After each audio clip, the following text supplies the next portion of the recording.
She invited me out. Let's grab dinner. Then she brought 3 friends and said, "You're paying, right?" "A gentleman always pays." I replied, "For dates, yes." Then I asked the waiter for separate checks, paid mine, and walked out, leaving them with a $840 bill. The text I got later calling me a broke loser while they were washing dishes. My name is Kevin, 34M, and I work as a Senior Special Investigations Unit, SIU, investigator for a major commercial insurance carrier. My entire life revolves around detecting deception. I spend my days reviewing claims where a business owner swears a rogue wave washed away his inventory, only for me to find traffic camera footage of him loading that same inventory into a U-Haul 2 hours prior. I deal in facts, evidence, and the specific language of liability. I can smell adverse selection, the tendency of high-risk individuals to seek out insurance, from a mile away. So you might ask, Kevin, with all this training, how did you end up as the target of a seafood tower scam? It's a fair question. The answer is that fraud evolves. I matched with Tiffany, 26F, on a dating app. Her profile was clean, no red flags. She listed her job as a dental hygienist, stable, licensed professional. She laughed at my dry jokes. And crucially, on our first date, coffee, she physically blocked my hand from paying and tapped her own card. In my industry, we call this the lure. It's a small, calculated loss designed to build trust for the major heist later. I fell for it. I thought I had found a unicorn. I didn't realize the unicorn was just a donkey in a glitter suit plotting to empty my wallet. We had been on 4 dates, all solid. Then, last Tuesday, the setup occurred. She texted me at 2 p.m. "Tiffany, hey, I feel bad that you planned the last few dates. I want to spoil you tonight. Let's go to Goister. My treat." I insist. My treat.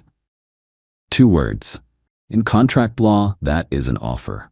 By accepting, I created a binding agreement. I was impressed. The Golden Oyster is one of those downtown places where the menu is printed on heavy cardstock and the air conditioning smells like old money. I put on my nice blazer, I shined my boots, I drove downtown, paid the extortionate $40 valet fee, and walked in feeling like a king. I spotted Tiffany at a large circular booth in the back VIP section. But Tiffany wasn't alone. Sitting with her were 3 other women. I recognized the archetype immediately. It was the squad. Subject A, Jessica, already holding a martini, looking at me with disdain. Subject B, scrolling on her phone, ignoring the world. Subject C, Courtney, taking a selfie with a flash, blinding the table. I stopped at the edge of the booth. "Hey," I said, confused. "I thought this was a date?"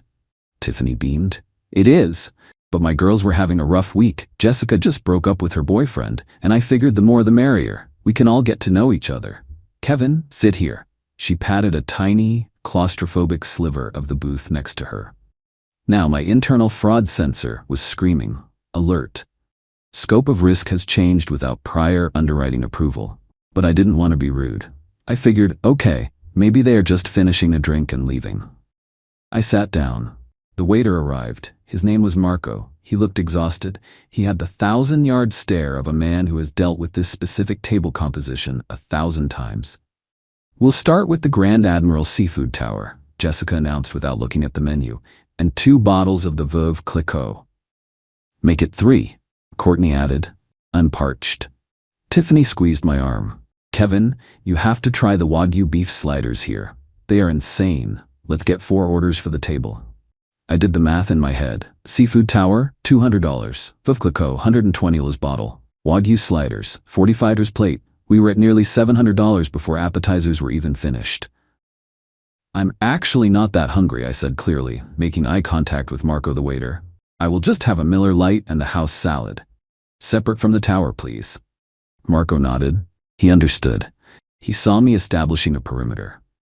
The squad went silent. They looked at me like I'd just insulted their ancestors. "Don't be boring, Kevin," Becky snapped. "It's a celebration." "What are we celebrating?" I asked. "Tuesday," Tiffany chirped, "and friendship." For the next 2 hours, I was invisible. They proceeded to order the entire ocean. Oysters, lobster tails, caviar bumps, yes, that is a real thing and it costs $30 a spoon, steak frites, truffle mac and cheese. They ate like locusts. I nursed my single beer, $9, and picked at my salad, $14. They talked about their ex-boyfriends, their lash technicians, and a guy named Chad, who apparently owns a boat but won't text Jessica back. They didn't ask me a single question. To them, I wasn't a person. I was a payment processor with a pulse. Then, the bill arrived. Marco placed the black leather folder in the dead center of the table. It sat there, radiating menace like a subpoena. Nobody moved. Jessica checked her makeup in her phone camera. Becky started texting aggressively. Courtney looked at the ceiling tiles as if they were the Sistine Chapel. Tiffany looked at me. She smiled that sweet, green flag smile. "So," she said, "that was fun." "It sure was," I said. Silence. "Well?" Tiffany nudged the leather folder toward me with a manicured fingernail. "Well, what?" I asked. "Aren't you gonna get that?" I blinked. "Get what?" "The bill, silly." "Tiffany," I said, keeping my voice calm and level. "You invited me. You sent me a text at 2 p.m. today that said, and I quote, 'I want to spoil you, my treat.'" The squad gasped. Literally gasped. Courtney looked scandalized. "Kevin," Tiffany said, her voice dropping the sweetness and adopting a sharp edge. "I meant I wanted to treat you to my company. You're the man. You're supposed to provide. A gentleman always pays for the first dinner with friends." "This isn't a date," I said. "This is a hostage situation with shellfish." "Excuse me?" Jessica snapped. "You are lucky to be sitting with us. Do you know how much getting ready costs? Our hair, our nails, our outfits? You're paying for the privilege of our presence. It's the cost of entry." "I didn't order your presence," I said. "I ordered a salad." "You're paying," Tiffany hissed. "Don't embarrass me. It's what a provider does. Stop being a broke loser." I reached over and opened the folder. The total was $840.50 before tip. I looked at Tiffany. The mask was gone. I saw the entitlement. I saw the scam. This wasn't a date. This was a foodie call. They wanted a luxury experience, and they had profiled me as the mark who would be too polite to say no in public. My fraud investigator brain took over. Assessment, material misrepresentation, intentional deception, liability denied. "Okay," I said. "You're right. A gentleman handles things." I flagged down Marco. "Excuse me, Marco?" He came over instantly. "Yes, sir?" "I need separate checks, please." The table erupted. It was like I had thrown a grenade into the caviar. "What?" Tiffany shrieked. "Separate checks," I repeated clearly to Marco. "I will be paying for 1 Miller Lite and 1 house salad. These 4 ladies will be splitting the remainder of the balance." "You can't do that," Courtney yelled, slamming her hand on the table. "We didn't bring our wallets." I looked at her. "You came to a restaurant without money?" "We assumed you were handling it," Jessica yelled. "That sounds like a liquidity issue," I said. "Not an insurance issue." I took out a $20 bill and a $5 bill for a tip. I placed them on the table. I stood up. "Sit down." Tiffany grabbed my sleeve, her nails digging into my jacket. "You are humiliating me. Everyone is looking. Just pay it. You have a good job. You work in finance or whatever." "I work in fraud investigation," I corrected, peeling her hand off my blazer. "And I just closed this case. If you leave," Tiffany threatened, her eyes narrowing into slits, "you are never seeing this again." She gestured to her body. "Tiffany," I said, looking her dead in the eye, "I just watched you inhale 6 lobster tails in 12 minutes. I think I'm good." I walked out. The sound of 4 women screaming at each other faded as I exited the restaurant. I walked to the valet, got my car, and drove home. I stopped at Taco Bell on the way because, ironically, the house salad hadn't filled me up. The aftermath. 10:30 p.m. I was home, eating a chalupa in my sweats when my phone started vibrating off the coffee table. Text from Tiffany. "You are a monster. I cannot believe you left us there." Text from Tiffany. "They wouldn't let us leave. The manager called the police. Jessica is crying. You ruined her night. Pick up the phone. Send money." I didn't reply. I just ate my chalupa. It tasted like justice. Then came the text that made it all worth it. "Marco is threatening to press charges for theft of services. He says it's a felony because the bill is over $500. I have a dental license, Kevin. I can't have a record." Ah, there it was, the leverage. Then, a picture came through. It was blurry, taken by Tiffany, likely to guilt me. It showed Becky and Courtney in the back of the restaurant kitchen. They were wearing oversized industrial rubber aprons. They were standing in front of a massive stainless steel sink full of dirty dishes. Text from Tiffany. "We begged him not to call the cops, and he said we have to wash dishes until closing to work off the bill. I am touching old food. I hate you." I laughed so hard I nearly choked on my hot sauce. See, Marco is smart. He knew he wouldn't get the money. But he also knew that 4 influencer types would be terrified of a mugshot. So he gave them a choice. The police, and a permanent record that kills a medical license, or the dish pit. They chose the pit. I replied with one text. Me, don't forget to scrub the lobster pots. Seafood residue can be sticky. A lady always cleans up her mess. Then I blocked her. Update 1. The next morning, I woke up to chaos. Tiffany had posted a TikTok. Of course she did. Title Storytime, the broke loser who left me and my girls stranded. In the video, she claimed I invited them all out, ordered everything myself to show off, and then ran out the back door when my card declined. She cried fake tears, claiming I put them in danger. It had 5,000 likes. The comments were calling for my head. But here's the thing about being a fraud investigator. I keep receipts. Always. I still had the text where she said, "My treat." I still had the text where she admitted, "We begged him not to call the cops." I didn't make a TikTok. I'm 34, not 14. I went to the local city's Facebook group, Dating Red Flags of City Name. I posted the screenshots. Caption, when she says "my treat," but brings the squad and forgets her wallet. Watch out for the Golden Oyster dishwashing team, receipts attached. The internet did its thing. Local servers started commenting. I know that group. They came into my bar last week and tried to say their drinks tasted wrong after drinking half of them. Then, the restaurant manager found the post, Marco, the legend. Marco commented, "I am the manager at Golden Oyster. This man ordered a salad. These women ordered $800 of food and claimed they forgot their purses. They offered to pay me in Instagram exposure. I told them exposure doesn't pay my cooks. I called PD and they begged to work it off to avoid arrest. This man is a hero." Tiffany deleted her TikTok within an hour. Update 2. 3 days later, I got a DM from Jessica, the one who ordered the martini. Jessica, "Hey Kevin, look, I just wanted to say sorry. Tiffany told us you were paying. She said you were begging to take us out to show off. She owes me $200 for my share of the bill. My dad ended up calling and paying the balance after an hour of dishwashing because I was crying. Can you send me the screenshots of her inviting you? I need to prove to the group that she lied." I sent the screenshots.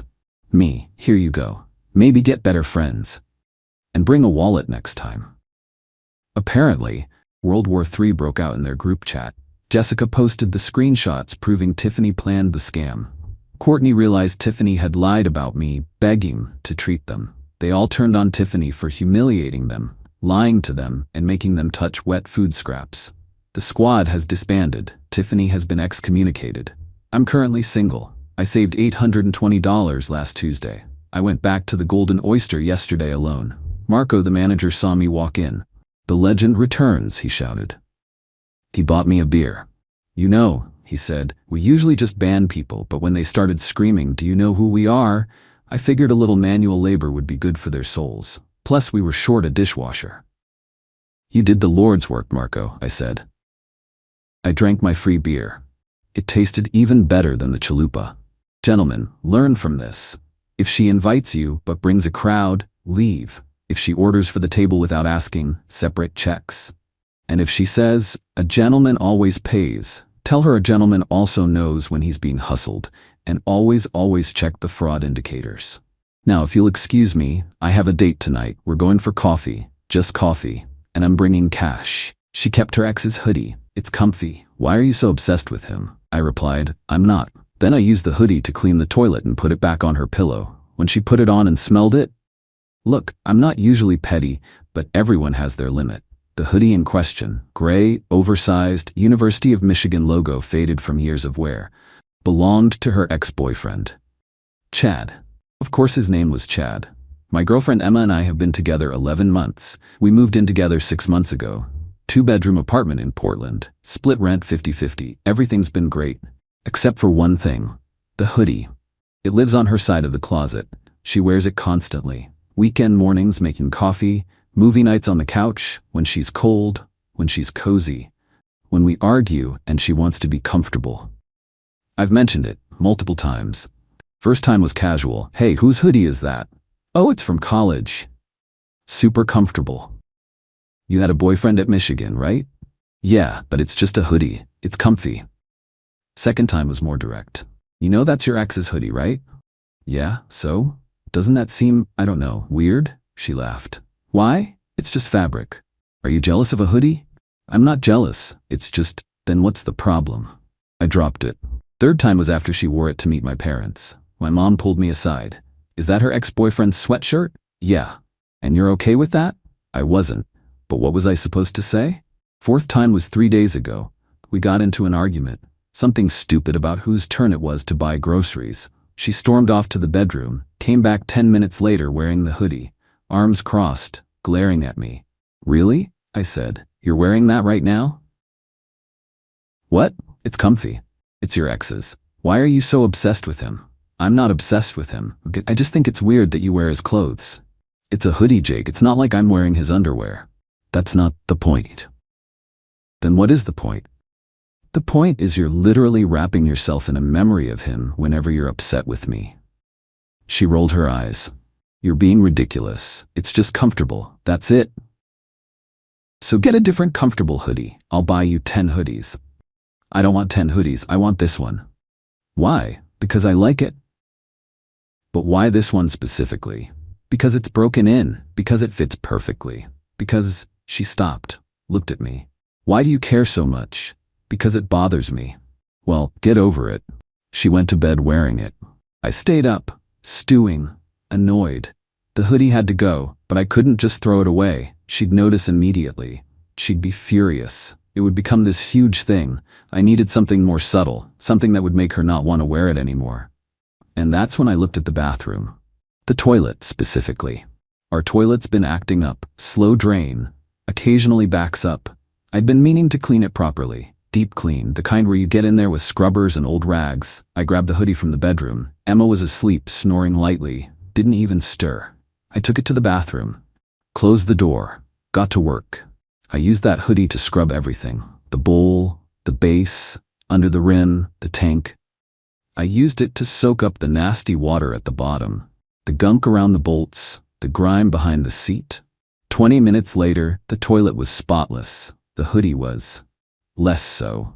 I rinsed it in the sink, cold water, quick rinse, just enough to get the worst of it off and stop it from dripping.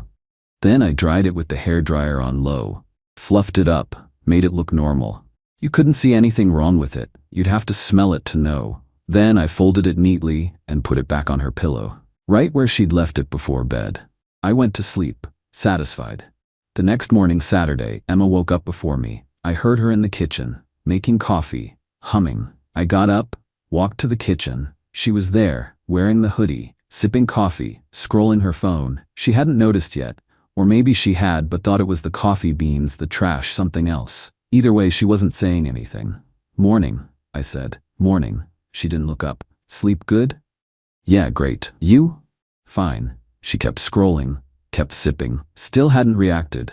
I poured myself coffee, tried not to smile. This was going to be good. An hour later, we're sitting on the couch. She's still wearing the hoodie. I'm reading. She's watching some home renovation show. Then she sniffed, just once, barely noticeable. I glanced over. She was frowning slightly, sniffed again. Like something was off but she couldn't place it. I glanced over. She was frowning slightly, sniffed again. Do you smell something? She asked. Like what? I don't know. Something weird. I don't smell anything. She pulled the hoodie up to her nose, sniffed the sleeve. Did something spill on this? I don't know. I didn't touch it. She sniffed again, made a face. It smells off. Maybe it needs to be washed. Yeah, maybe. She pulled it off, tossed it on the couch, went to get a different shirt. Victory. But then, 10 minutes later, she came back, picked up the hoodie. Put it back on. What are you doing? I asked. I'm cold. This is warm. But you said it smells weird. It's not that bad. I'll wash it later. Damn. An hour later, we went to the grocery store. She wore the hoodie. We walked through produce, grabbed bananas, apples, lettuce, got to the deli counter. The guy behind the counter, mid-50s, bald, friendly, greeted us. What can I get you folks? Emma leaned on the counter. Can I get a half-pound of the roasted turkey? He started slicing, then paused, sniffed, looked around. Everything okay? Emma asked. Yeah, he sniffed again. Do you smell that? Emma froze. Smell what? Something like sewage? It's faint, but he sniffed in her direction. His face changed. Ma'am, I think it might be. Emma stepped back. Sorry, She grabbed my arm. Let's go. We left the deli section. Fast. Did he just say, I smell like sewage? She hissed. I think he was smelling something in the store. No, he was looking at me. Probably a coincidence. She sniffed her hoodie again. Made a face. This definitely smells weird. Why does it smell like this?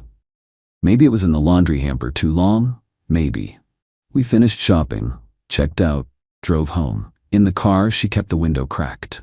I really need to wash this. Why don't you just wear something else? Because I like this one. But it smells. I'll wash it when we get home. We got home. She took the hoodie off, threw it in the hamper. Finally. But Sunday morning, she pulled it back out. Still dirty. Still unwashed. What are you doing? I asked. I'm wearing it. You didn't wash it? I will later. I'm just wearing it for an hour. But it smells. It's not that bad. It was that bad. I could smell it from across the room, like a mix of stale water, mildew, and something vaguely chemical. The exact smell of a toilet that needs cleaning, but she either couldn't smell it or didn't care. Sunday afternoon, her friend Rachel came over. They were planning to watch a movie. Rachel arrived, hugged Emma, then immediately pulled back. Oh my God, what is that smell? Emma's face went red. What smell? Rachel sniffed again. Did something die in here? No, is it coming from you? Emma looked mortified. I don't. Rachel leaned in, sniffed Emma's hoodie, recoiled. It's the hoodie. Emma, what did you do to it? I didn't do anything. It smells like a porta potty. Emma ripped the hoodie off, threw it on the floor. Okay, fine, I'll wash it. You might need to burn it, Rachel said. Emma went to throw it in the laundry. Rachel looked at me. Do you know what happened to that thing? I shrugged. No idea. It smells like sewage, like actual sewage. Weird. She narrowed her eyes. Did you do something to it? Why would I do something to it? Because you hate that hoodie. Emma told me you've complained about it. I mentioned it once. She said you've mentioned it 4 times. Okay, a few times, but I didn't do anything to it. Rachel didn't look convinced, but she dropped it. They watched the movie. Emma didn't put the hoodie back on. That night, she threw it in the washing machine. Extra detergent, hot water, long cycle. It came out better, but not great. The smell was still there, faint but present. I don't understand, Emma said, holding it up. I used like 3 cups of detergent. Maybe it's the material. It's cotton. Cotton doesn't just develop permanent sewage smell. Maybe something died in the walls, near your closet. Jake, that's disgusting. I'm just trying to help. She hung it up to dry. Didn't wear it Monday. Tuesday morning, I heard the washing machine running again. She was giving it another wash. More detergent, hotter water. Tuesday afternoon, she put it on. It's fine now, she said. It wasn't fine. I could still smell it, but I didn't say anything. Tuesday evening, we went to her company's happy hour, casual thing at a bar downtown, about 15 people from her office. Emma wore the hoodie. I warned her. Are you sure about that? It's fine. I can barely smell it anymore. We got to the bar. Her coworker Kevin, mid-30s, always friendly, came over to say hi. Hey Emma, hey. He trailed off, sniffed. Do you guys smell that? Emma tensed. Smell what? Like, I don't know. Something off. He looked around. Maybe the bar's plumbing is messed up. Another coworker, Lisa, walked over, immediately made a face. Oh wow, what is that smell? I think it's the plumbing, Kevin said. No, it's... Lisa sniffed in Emma's direction. Her eyes widened. Is that... Emma, is that you? Emma's face went crimson. What? No, it's coming from your hoodie. Emma grabbed my arm. We need to go. But we just got here. Now. We left. Speed walked to the car. Emma was mortified. I can't believe Lisa said that in front of everyone. She was just trying to help. By announcing that I smell like a sewer? She didn't say sewer. She implied it. In the car, she ripped the hoodie off, threw it in the back seat. This is cursed. This hoodie is actually cursed. Or it just needs a better washing. I've already washed it multiple times. Maybe use vinegar next time. She glared at me. Tuesday night, I thought that was the end of it. The hoodie stayed in the back seat of her car. But Wednesday morning, she came out of the bedroom wearing it. Why are you wearing that? I asked. Everything else is in the laundry. I need something comfortable. That's the one that smelled. I left it in the car all night with the windows cracked, fresh air. She grabbed her bag, headed to work, still wearing it. Wednesday evening, she came home furious. 3 people asked me if I'd stepped in something. Did you?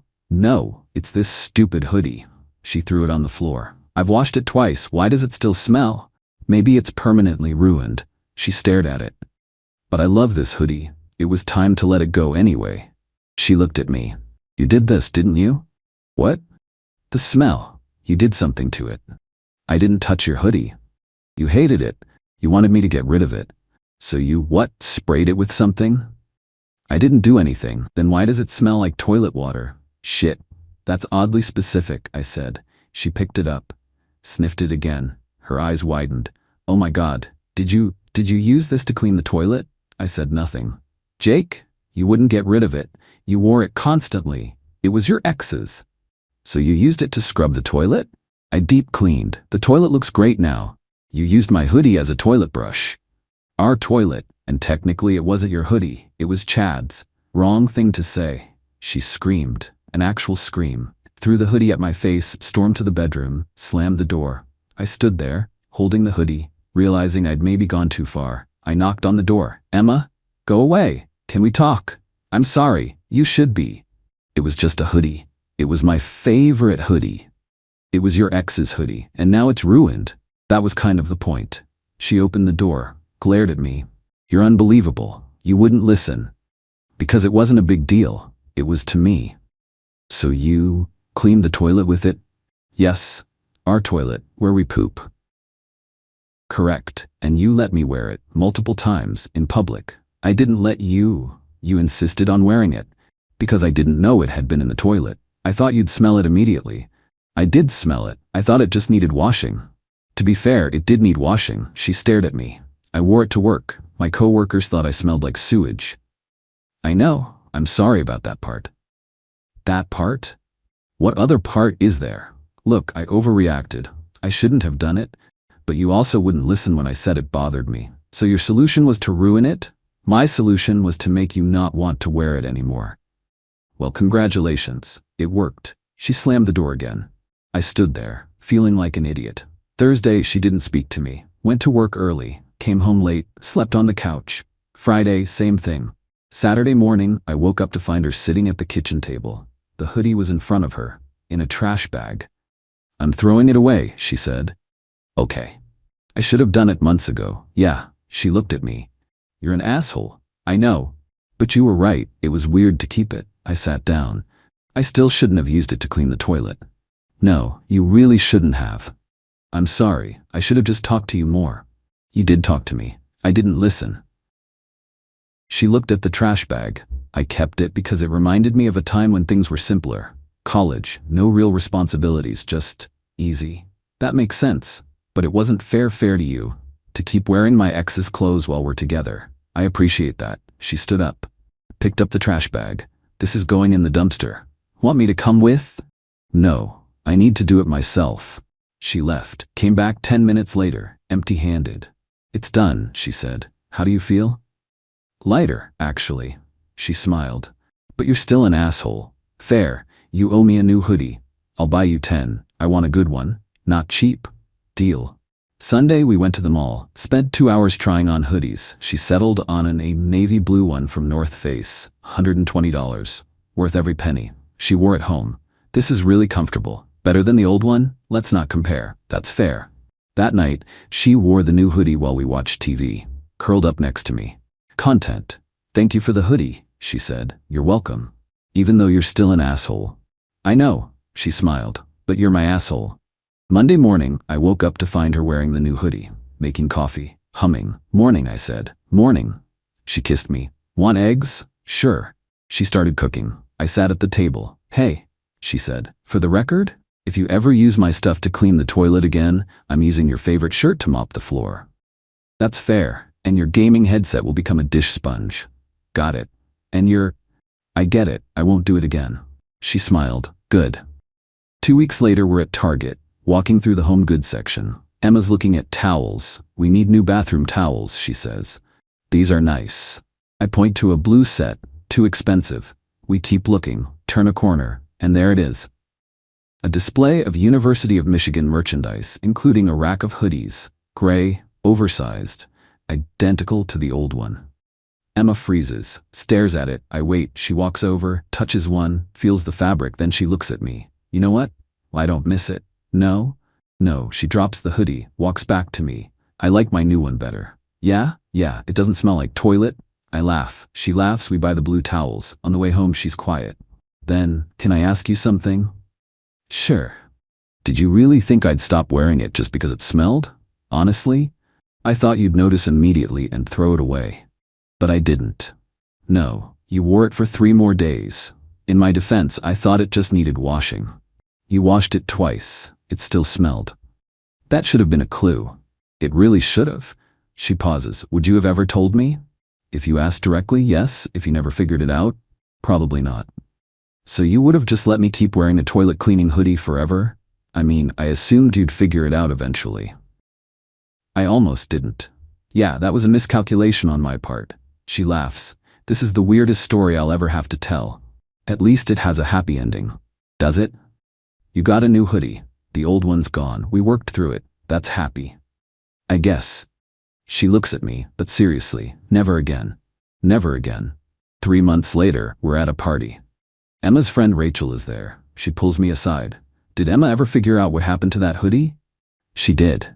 And I used it to clean the toilet. Rachel stares at me, then bursts out laughing. You're kidding. Nope. And she wore it? After?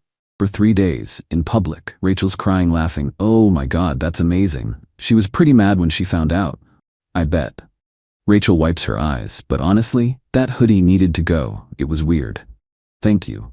Still an insane way to do it, but effective. That's what I told her. Emma walks over. What are you two talking about? Nothing, Rachel says, still grinning. The hoodie, I say. Emma groans. Can we please stop talking about the hoodie? But it's such a good story, Rachel says. It's embarrassing. It's hilarious. I smelled like a porta potty at work. But now you have a great party story. Emma looks at me. Do you tell people this story? Only when asked. How often are you asked? This is the first time. Keep it that way. Rachel's still laughing. I'm sorry, but the image of you wearing a toilet scrubbing hoodie to the grocery store is too good. I didn't know it was a toilet scrubbing hoodie, but you kept wearing it even after it started smelling like one. I thought it just needed washing. Twice? Emma throws her hands up. Okay, fine. I was in denial. Happy? Very, I say. She glares at me. But she's smiling. 6 months after the incident, we're moving. Bigger apartment. Better neighborhood. Packing up our stuff. Emma's going through the closet. Pulls out a box. Hey, remember this? It's a box of her college stuff. Photos, notebooks, a teddy bear, and at the bottom, a t-shirt. Also from Michigan. She holds it up. This was Chad's too.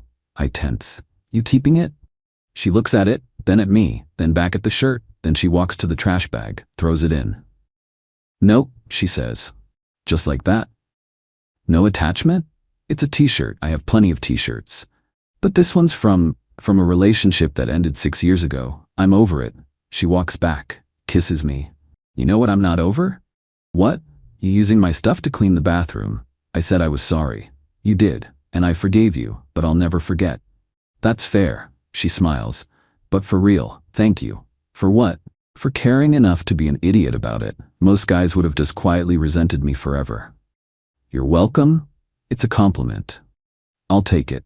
We finish packing, move to the new place, hang up our clothes in the bigger closet. Emma's new navy hoodie is front and center, well worn now, her favorite.